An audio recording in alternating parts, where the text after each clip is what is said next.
Selamat datang di part 2 Govlog nomor 2, yaitu ini adalah part 2 dari rencana-rencana gue yang akan gue kasih tahu. Jadi kalau misalnya kalian belum nonton part pertama, silahkan nonton Govlog nomor 2. Jadi Govlog adalah portofolio gue, dimana gue akan menceritakan pengalaman gue dan apa yang gue lalui untuk meraih mimpi gue dari apa yang gue punya sekarang untuk menjadi miliarder. Dan berikut adalah rencana-rencana gue dan plan gue gimana caranya gue bisa dapet impian gue. Misalnya kalau ditanya, apakah kamu udah punya duitnya? Jawaban gue, belum. Kalau misalnya ada pertanyaan, apakah gue punya rencana? Jawabannya, iya. Cuman kalau misalnya ditanya, apakah rencananya valid? Jawabannya, belum pasti. Makanya gue merencanakan satu segmen ini yang bernama Govlog, dimana gue menceritakan pengalaman gue dari sekarang sampai gue meraih mimpi gue. Jadi di part lalu sudah gue jelasin income stream yang bisa didapatkan dan gimana cara memperoleh mereka.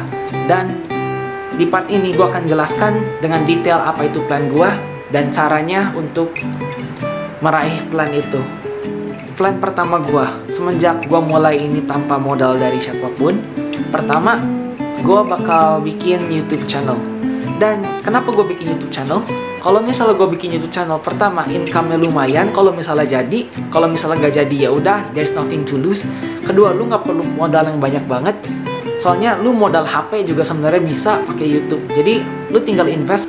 Like di zaman sekarang siapa sih yang nggak punya HP gitu?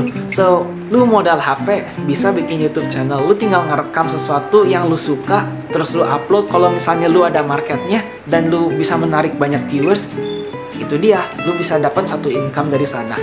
So bikin YouTube is quite straightforward and penjelasannya cuma begitu aja. So mari kita lanjut ke poin nomor 2, yaitu bikin satu project berupa seperti bisnis. Jadi sekarang gue emang ada project yang udah gue start dari tahun lalu, cuman gue belum mau ngedisclose nama projectnya dan apa project tersebut. Overall, sebenarnya lu bikin project juga, lu nggak terlalu perlu modal. Yang lu perlu sekarang yaitu skill. Jadi, lu mau bikin project, cuman lu nggak punya modal, gimana caranya? Sebenarnya lu nggak perlu punya modal kalau misalnya lu bikin project yang berbau service.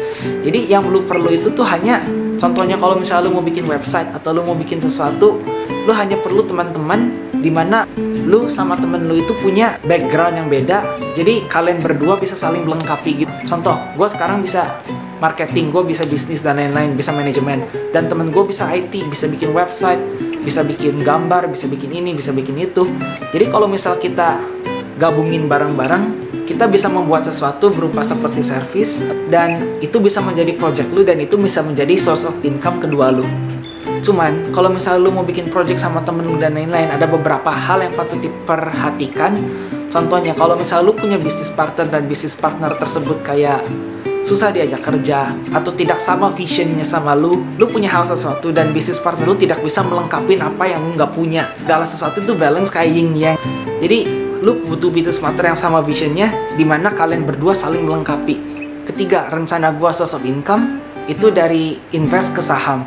Dan gue ngelakuin ini cuma ngediversify portofolio gue. Bukan berarti gue bakal ngelakuin invest saham terus duit gue semua ada di sana gitu. Jadi investasi ke saham ini gue sebenarnya nggak ngelakuin ini kayak terus-terusan sebagai main gue. Dari saham tersebut gue beli pas lagi turun dan jual pas lagi naik. Dan itu sih basically tentang saham.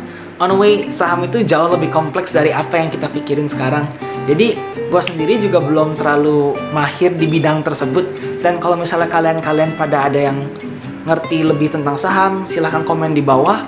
Apa rekomendasi apa yang gue harus lakukan. Soalnya that will be much appreciated. So, rencana 4, gue bakal cari kerja paruh waktu. Jadi di Govlog nomor pertama, gue pernah cerita kenapa gue quit pekerjaan full time gue dan beberapa alasan-alasannya kenapa gue quit. Cuman di sini gue pikir kalau misalnya kita bisa kerja paruh waktu, contohnya kayak 15-20 jam seminggu lah, itu juga bisa lumayan menjadi source of income sementara. Karena lu kerja cuman paruh waktu, lu masih punya waktu untuk melakukan project-project dan hal-hal lain. Kalau lu bisa memanage waktu lu dengan efisien dan efektif. Contoh, gue juga sekarang masih mahasiswa, gue masih kuliah, gue seminggu ada 4 pelajaran. Dan bisa dibilang gue lumayan sibuk. Emang kalau lu bisa nge-manage waktu itu dan lu kerja cuma 15-20 jam seminggu, dan lu juga bisa ngenyisihin waktu buat social life lu, buat kerja lu, sama buat kuliah lu. Oke, poin kelima yang gue udah ngelakuin, cuman gue nggak sering-sering sekali ngelakuin ini, gue pengen dropshipping. Jadi dropshipping itu tuh lu jual barang, cuman lu nggak punya stok barangnya sendiri. Jadi lu nge-outsource barang tersebut ke supplier. Misalnya ada orang beli barang dari platform lu tinggal kontak supplier lu untuk mengirimin barang ke orang yang beli tersebut.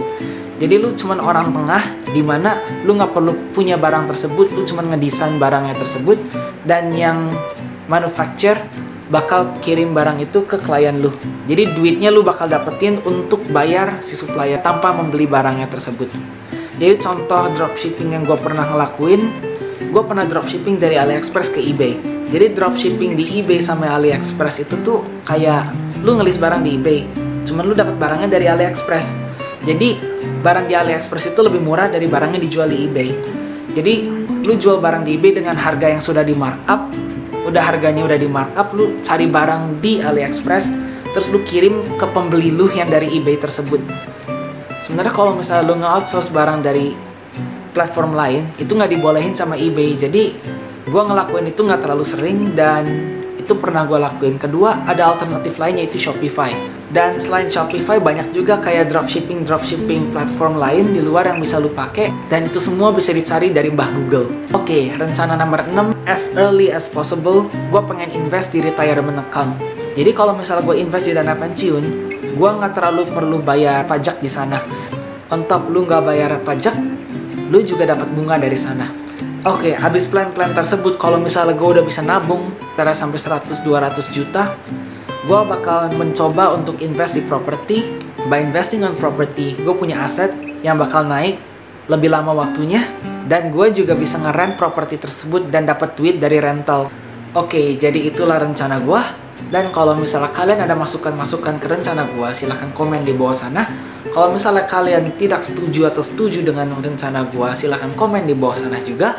Dan hanya jika kalian suka video gue, kalian bisa like, comment, dan subscribe di video ini untuk memotivasi gue untuk membuat konten-konten seperti ini in the future. Anyways, peace.